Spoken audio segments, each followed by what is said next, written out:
O trecho que Deus é mais. O trecho que pertencia a Portugal, o trecho que pertencia à Espanha. Beleza? Beleza. E aí a gente tem as várias bandeiras. Tá? Essas de azul eram as bandeiras para a captura de indígenas. Aqui fala índios, mas já expliquei em outro momento sobre isso, né? Nós não devemos chamar nossos primeiros habitantes do país de índios, mas sim de indígenas. Por quê? O termo índio, não que seja pejorativo, não que seja algo negativo, né? Mas inicialmente esses nossos povos originários da terra, os povos originários do Brasil, eles não eram índios, porque eles não vinham da Índia. Eles eram indígenas, que é diferente. Enfim, a captura de indígenas, que vem daqui das bandeiras, que saíam da região de São Paulo para os interiores, para a região sul, e aqui, ó, as missões, para o lado de cá, onde fica São Miguel das Missões, inclusive no Rio Grande do Sul, que a gente estava falando no primeiro horário. E aí tem para várias regiões, inclusive passando bem pelo interior do Brasil, até chegar lá em Gurupá, lá no norte do Pará. Então, foi um caminho danado, né? Os caminhos que eles fizeram para mineração, região de Minas Gerais, região de Mato Grosso, passando por Mato Grosso do Sul,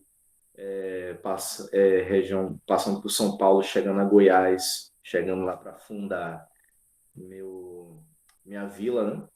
A Vila Boa, que depois cresceu e virou Vilas Boas. Teve uma também que vai chegar até Belém, próximo aqui de Garupá, também no Pará. E o sertanismo de contrato, que foi esse para recaptura de negros africanos escravizados que fugiram de suas fazendas e para o combate aos quilombos, né? E aí esses ocorreram principalmente na região Nordeste. Então os bandeirantes, tô aqui sem fazer nada em São Paulo, vou para o Nordeste. Veio para cá para curtir uma praia em Salvador. E aí daqui eles se aproveitaram para poder ir trabalhar através desse sertanismo de contrato. Né? Gera uma quantidade muito grande de bandeirantes. E aí eles começaram a ir para outros territórios também.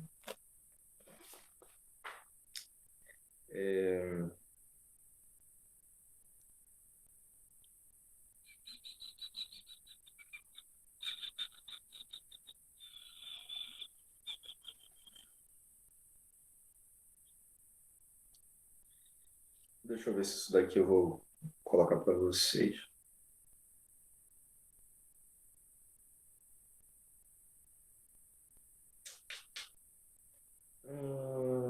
Não, isso daqui não. Eu vou pular a página 204. Depois vocês podem até dar uma lida nessa página 204, que é interessante, mas é algo que eu não vou cobrar em prova, não.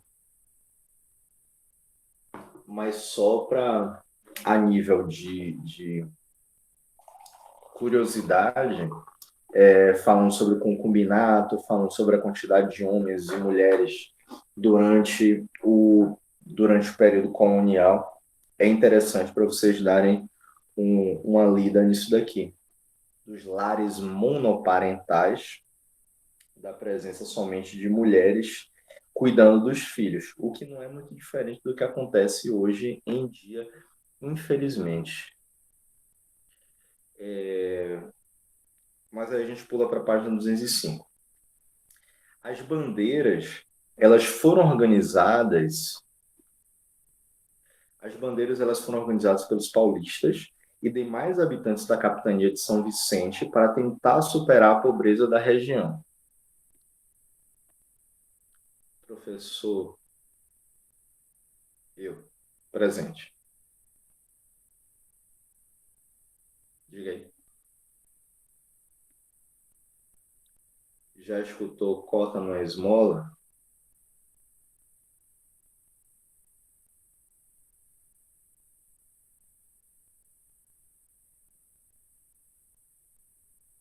Fui eu que apresentei essa música na sala, né? Não sei se você se lembra. Foi. Kaká. Da moleque cantando com violão? É, com Ah, Bia Ferreira. lembro. Exatamente. Fui eu, Bia. Ok. Tá vendo? As pessoas não se lembram nem o que é que o professor deu em sala de aula. Triste. É, né? Fazer o quê? É assim que a gente vê a importância do professor em sala de aula, que ensina as coisas, as pessoas nem se lembram mais. Que tristeza. Mas enfim, né? As bandeiras elas foram organizadas pelos paulistas e demais habitantes da capitania de São Vicente para tentar superar a pobreza da região. Vocês lembram que lá em São Vicente foi a primeira vila do Brasil, primeira vila, primeira cidade construída no Brasil, cidade mesmo, fundada, foi a Vila de São Vicente. Apesar dos portugueses terem chegado primeiro a Porto Seguro, apesar dos portugueses terem ido até Salvador, mas a primeira cidade construída enquanto cidade mesmo, com, com a construção de casas, com a intenção de se fixar na terra, com a intenção de moradia, foi a Vila de São Vicente, em São Paulo. Tá? Então, aí depois a Vila São Vicente se tornou cidade. Essa capitania de São Vicente, ela foi o primeiro local de produção de cana-de-açúcar no país. Depois fez mais sucesso graças ao solo massapê, principalmente na região de Pernambuco, Paraíba, Bahia, mas inicialmente eles tentaram fazer isso em São Vicente. Começou dando certo, só que depois todo mundo migrando lá para o Nordeste, São Vicente começou a decair. Começou a decair, começou a virar uma cidade pobre. Então, a galera que morava na região de São Vicente, que continuou por lá, tentava buscar uma forma de superar essa pobreza. Que maneira se deu isso? Através dessa ação enquanto bandeirante. As primeiras bandeiras foram feitas, as primeiras ações de bandeirante foram realizadas a partir desses habitantes de São Vicente que buscavam fugir da pobreza. Então, na busca de indígenas e de riquezas materiais, riquezas minerais, desculpa, os bandeirantes não utilizavam mapas. Voltei. Nem tinham a preocupação de respeitar os limites definidos desde 1494 pelo Tratado de Tordesilhas. Os bandeirantes estavam um pouco se lixando para isso. Eles não tinham como saber. Afinal de contas, o Tratado de Tordesilhas passava uma linha imaginária no meio do Brasil. A linha imaginária. Eles não estavam andando de repente, se batiam numa parede invisível e falavam, opa, isso aqui é território espanhol, não posso entrar. Não, não tinha isso. Eles não tinham mapas para poder chegar a falar, ó, a partir de 10 passos para a direita, eu chego em território espanhol. Não. Até mesmo porque é preciso ter uma noção também que muitas dessas bandeiras vão ocorrer no período em que o Brasil vai estar sob domínio da União Ibérica, então, domínio da Espanha. Muitas dessas bandeiras, então, não vão ser confrontadas pelo exército espanhol, pelos militares espanhóis, porque, para eles, tudo naquele momento pertencia à Espanha. Então, não importava se a pessoa estava no antigo território português e passava para o espanhol. Não, é tudo Espanha agora, é tudo pertencente à União Ibérica. Então, rolava da galera passar de boa. Então, eles não respeitavam esses limites. Passavam mesmo, falavam assim, aqui é a Espanha. Ah, tô nem, caguei, caguei, vou passar. E passaram. Agora começou a chover.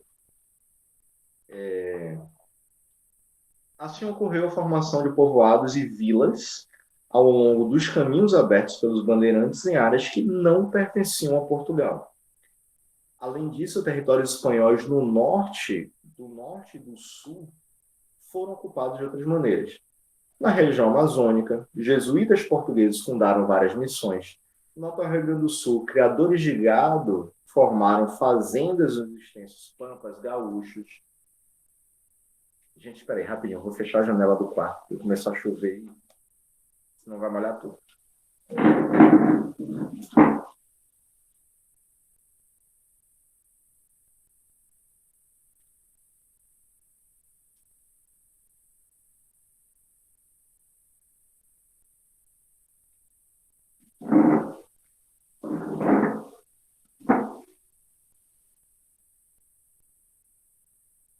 Tá, tá. Criadores de gado formaram fazendas nos extensos pampas gaúchos. No atual Uruguai, os portugueses fundaram a colônia de Sacramento, em 1980.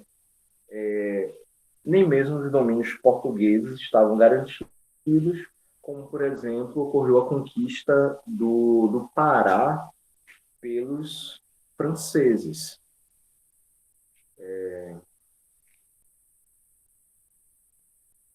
A conquista do Pará, a região do Maranhão também teve uma influência francesa muito grande. Os holandeses vão chegar um tempo depois, também no território. Como a gente falou sobre a insurreição pernambucana, muito se deu por conta da presença dos holandeses. A partir do século XVIII, o território do Brasil já se encontrava ampliado. Tal situação exigiu de Portugal a assinatura de diversos tratados com a Espanha para regulamentar as ocupações decorrentes das ações dos bandeirantes, dos jesuítas e dos criadores de gado. Deixa eu ver essa imagem daqui, especificamente da América Portuguesa. Expansão do território, séculos XVI e XVI.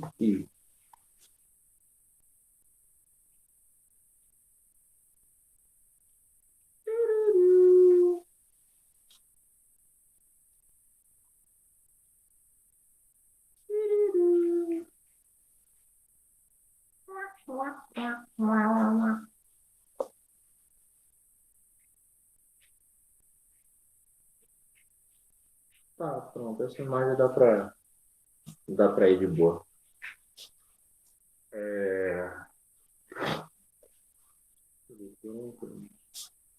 As Aventuras de Bia.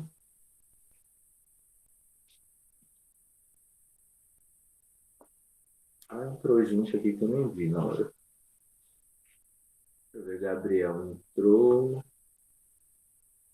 Giovana já tinha visto. João Guilherme já estava. João Pedro já estava. Luiz Gustavo entrou também. Meu Deus, falando do Gustavo, o bichinho foi e saiu, é miserável, rapaz. Nicole, eu tinha visto Nicole saiu. Estranho. Vou dar falta. Quem mais eu vou dar falta aqui? Você estava. Eu acho que eu vou dar falta em Vitória também. Eu só estou vendo a Helena aqui. Vou botar falta em Vitória.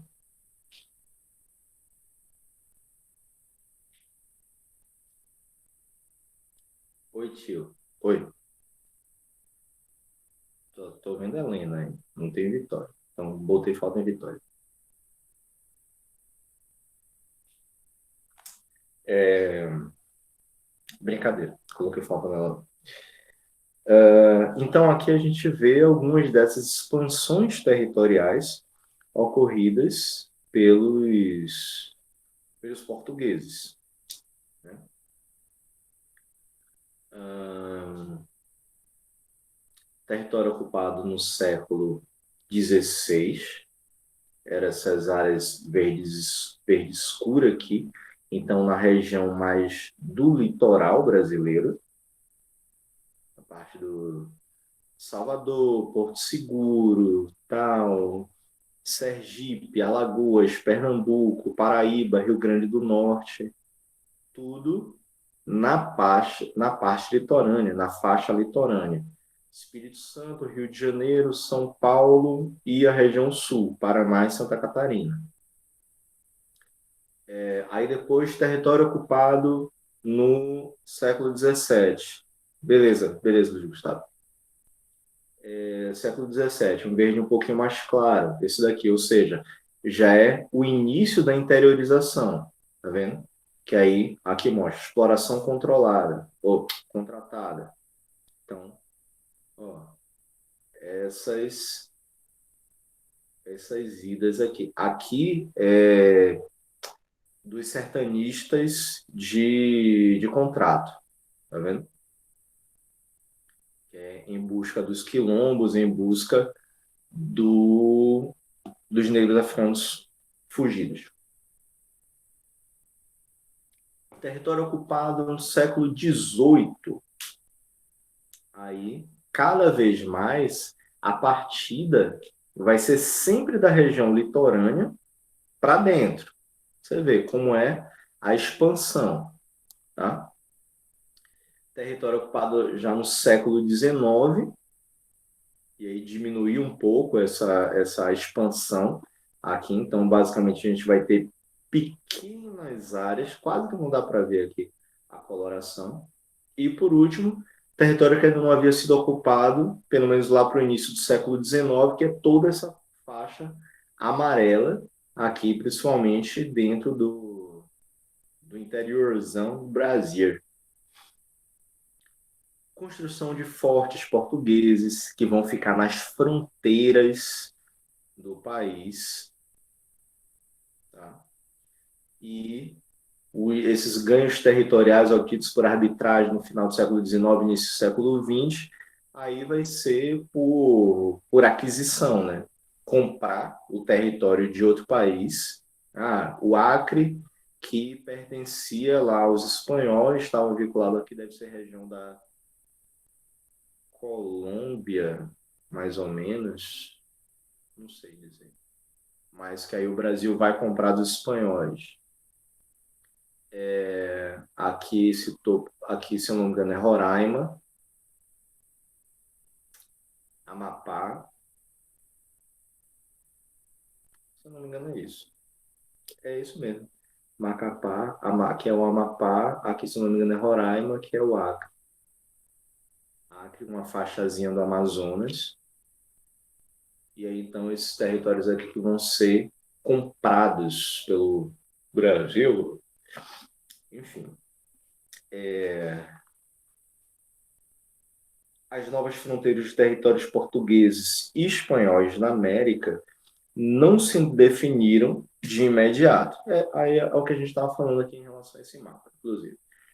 Essas novas fronteiras do território português elas não vão ser resolvidas, não vão ser definidas de imediato. Ainda vai ter muitas negociações entre portugueses e espanhóis para poder saber até onde irá o Brasil, até onde irá essa expansão territorial do Brasil, né?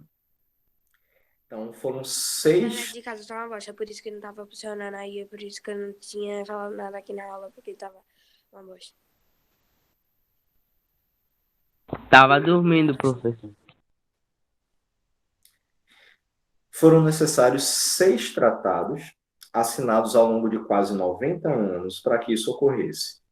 Contorno do território brasileiro pouco mudou desde o último deles, que foi o Tratado de Badajoz, assinado no início do século XIX. A única alteração desde aquela época foi a anexação do Acre ao Brasil em 1903, com a assinatura do Tratado de Petrópolis entre Brasil e Bolívia, que é Bolívia, Colômbia e Acre.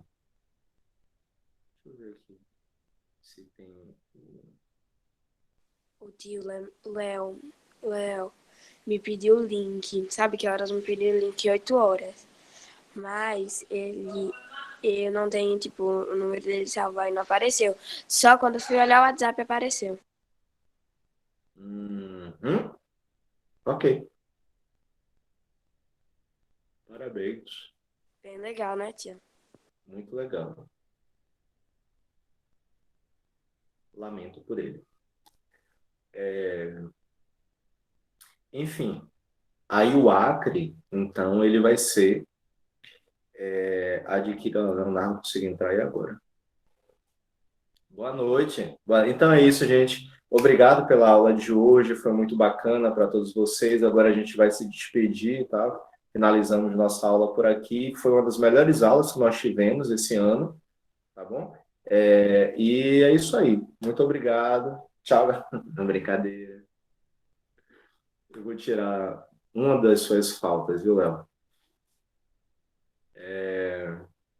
Enfim,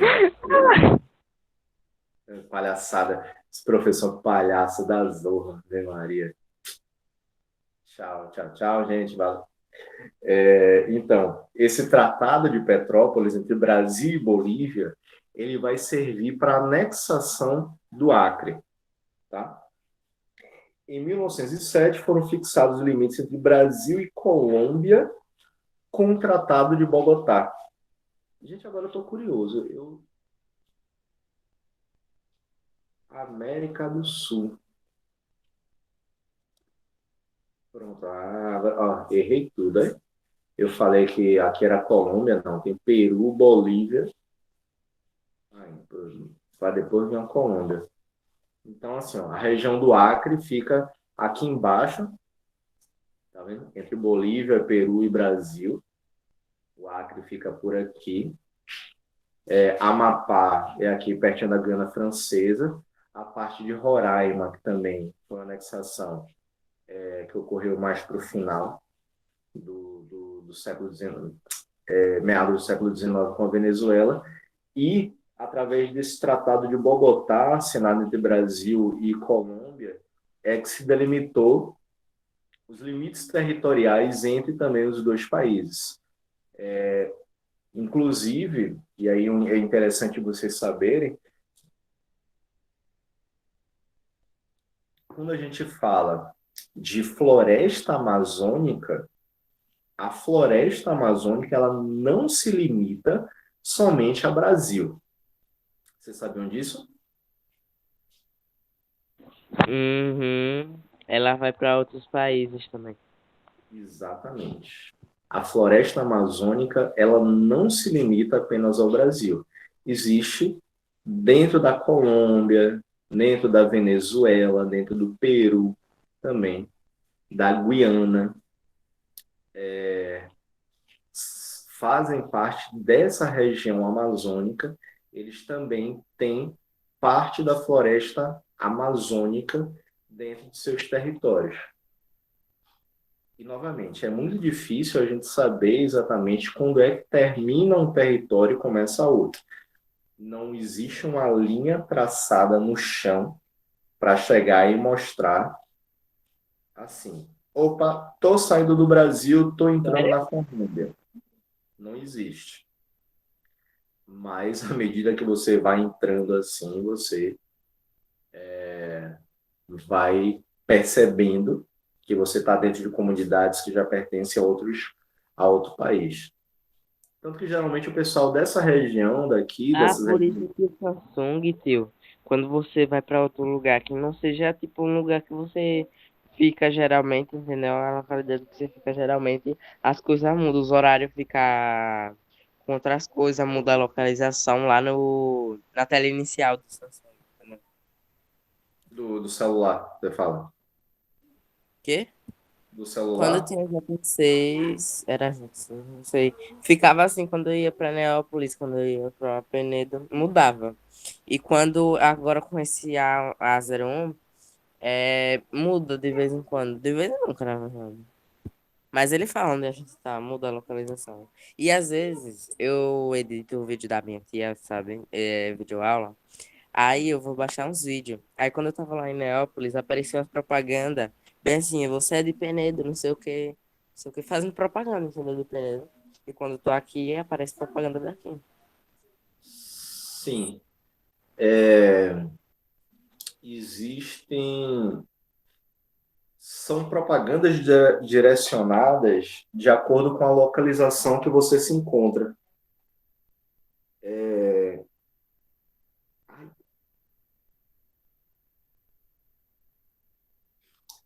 meu pé estava coçando. É, é questão de geolocalização. Tipo, é normal. Às vezes eu estou aqui em Aracaju, né?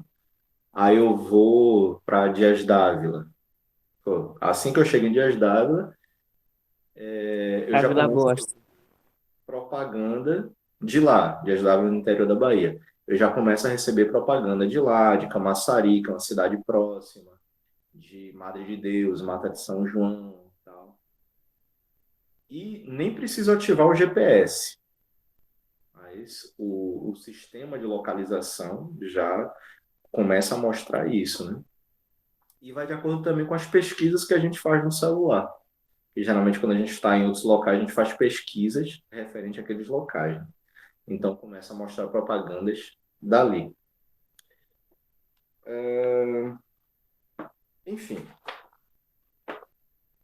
aí aqui mostra o seguinte: conflitos principais, determinações firmadas após o fim da validade do Tratado de Tordesilhas. Só para a gente finalizar a nossa aula de hoje, a gente tem aí as páginas 206 e 207 um, uma amostra de todos esses tratados, né?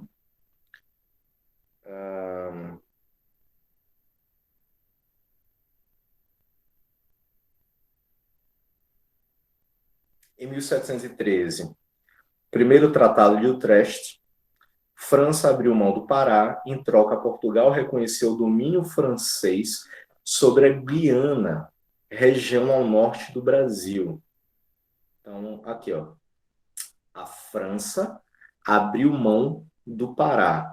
Aí a gente pode ir até para aquele outro mapa. Pronto. A França abriu mão do Pará, mais ou menos nessa região daqui, e aí o Portugal reconheceu o domínio francês sobre a Guiana, aqui, região norte do Brasil. Na verdade, a Guiana fazia parte de toda essa região aqui. Guiana, Suriname e Guiana Francesa. Depois, os franceses vão ficar somente com a Guiana Francesa. O Suriname vai pertencer aos holandeses e a Guiana aos ingleses.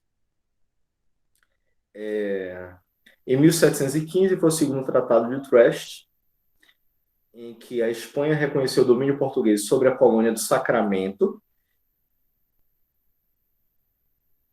Aqui é interessante. A Espanha vai reconhecer o domínio português sobre a colônia do Sacramento. Entretanto, os colonizadores espanhóis não aceitaram as determinações do tratado, pois não queriam a presença portuguesa na região. A colônia do Sacramento, determinada pelos portugueses, foi aqui, é a região do Uruguai, que aí vocês se lembram dos embates que tiveram entre os uruguaios e os brasileiros na região do Rio Grande do Sul, principalmente porque os uruguaios invadiam o território do Rio Grande do Sul para poder roubar gado.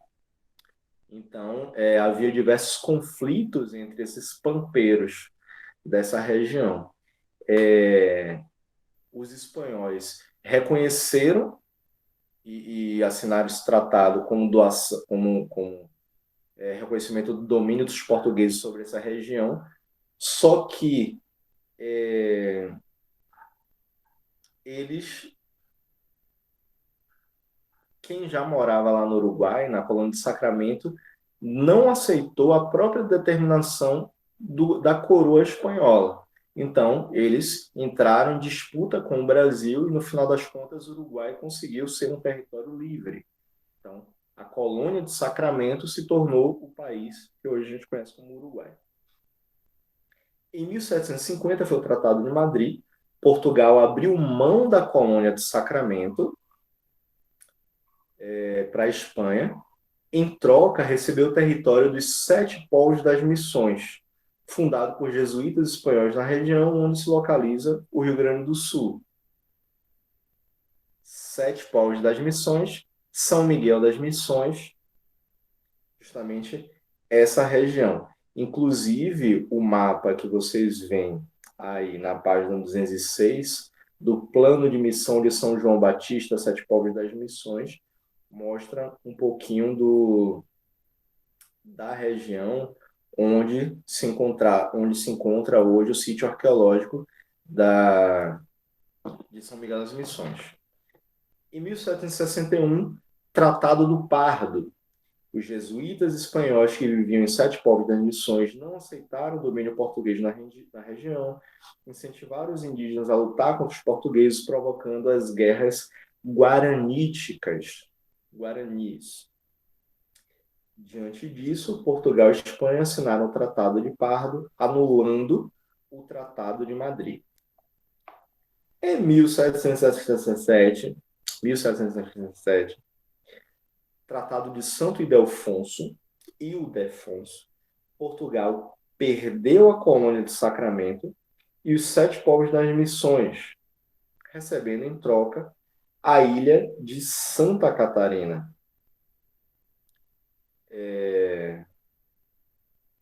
Mil e quanto, teu? 1767. 1767. 1767. Aqui, ó. 1767. 1767. 1777. Votem em mim. Vote em mim. Número, viu? 7777777. Portugal perde a colônia de Sacramento, perde o Uruguai, né? Só que perdeu também os Sete Povos das Missões. Eu não entendo nada quando Bia manda essa mensagem aí, ó. Ponto vírgula, traço, ponto vírgula. Eu não sei o que de acha isso. KK, traço, vírgula, traço. Agora. Eu não sei. Arroba, traço, arroba. Deve ser código Morse, né? Ela se comunica por código Morse. Eu tô achando que ela tá pedindo socorro. Aí, alguma coisa assim. 4, traço 4. 4x4, aí é aqueles carros com tração nas quatro rodas, né? Código Morse, tio. Código Morse. Tá diferente. Esse negócio de ponto, esses pontinhos assim, é código Morse que eu conheço. Enfim, 2 minutos para acabar, deixa eu só terminar isso daqui. Então, lá em 1777, teve esse Tratado de Santo Ildefonso, em que Portugal acabou perdendo a colônia de Sacramento, que é o Uruguai, e perdeu também os Sete Povos das Missões, mas eles receberam a ilha de Santa Catarina. Ilha de Santa Catarina. Mas, professor, Santa Catarina não é uma ilha. Ih, velho, é mesmo. Na verdade, eles chamavam Santa Catarina não toda a região, mas sim Florianópolis. Florianópolis, capital de Santa Catarina, é uma ilha. Florianópolis é uma ilha. Então, o que eles receberam, na verdade, a ilha de Santa Catarina foi a ilha de Florianópolis. E depois toda a região de Santa Catarina também. Qual é a capital de Sergipe, tio? Capital de Sergipe? Neópolis. Sério? Em 1801. Meu Deus. Em 1801, desrespeitando o tratado anterior, os portugueses permaneceram em Sete Povos. Essa questão territorial se resolveu somente com o Tratado de Badajoz. Portugal ficou com Sete Povos das Missões e a Espanha com a colônia do Sacramento, no Uruguai. Enfim. E aí, qual vai ser? E aí é isso. Na próxima aula, a gente tem mais 2 aulas de história. Na sexta-feira, a Tio, gente fala do nosso eu último. perguntei ao meu pai qual era a capital de Sergipe. Ele não me respondeu, não. Ele mandou estudar mais. Né? Qual é a capital de Sergipe? Qual é a capital de Sergipe? Não sei, ué. Se eu tô A perguntando. Jacaru, a Jacaru, a Jacaru, gente, a Jacaru. Pois é, né? Você mora onde, João Pedro? Na minha casa. Em Aracaju. A capital de Sergipe é Boa, sua João Pedro. casa, pô. Isso aí, João Pedro. A capital de Sergipe é sua casa. Realmente faz sentido o que o professor falou. Enfim, galera, valeu.